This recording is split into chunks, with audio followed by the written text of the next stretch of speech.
जळगाव शहरात दिवसेंदिवस प्रदूषणाची समस्या गंभीर होत चालली आहे आणि त्यात भर घालत आहे आठवडे बाजारातील कर्णकर्कश भोंग्यांचा गोंगाट। एकेकाळी शांतपणे खरेदी विक्री होणारा हा बाजार आता आवाजाच्या स्पर्धांचे केंद्र बनला आहे। भाजीपाला विक्रेते, फळ विक्रेते आपला माल विकण्यासाठी भोंग्यांचा वापर करत आहेत।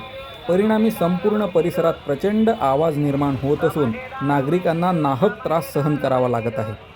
ग्राहकांना आकर्षित करण्यासाठी विक्रेते मोठ्या आवाजात घोषणा देतात।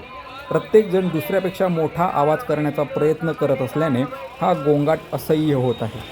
आवाज इतका वाढला आहे की सामान्य संवाद साधणेसुद्धा कठीण होत आहे। या सततच्या ध्वनी प्रदूषणामुळे लहान मुले, वृद्ध नागरिक यांना त्रास होत असून स्थानिक रहिवासी आणि बाजारात येणारे ग्राहक यामुळे त्रस्त झाले आहेत। या भोंग्यांवर तात्काळ बंदी घालावी किंवा त्यावर नियंत्रण ठेवण्यासाठी कडक नियम लागू करावेत अशी मागणी जोर धरत आहे।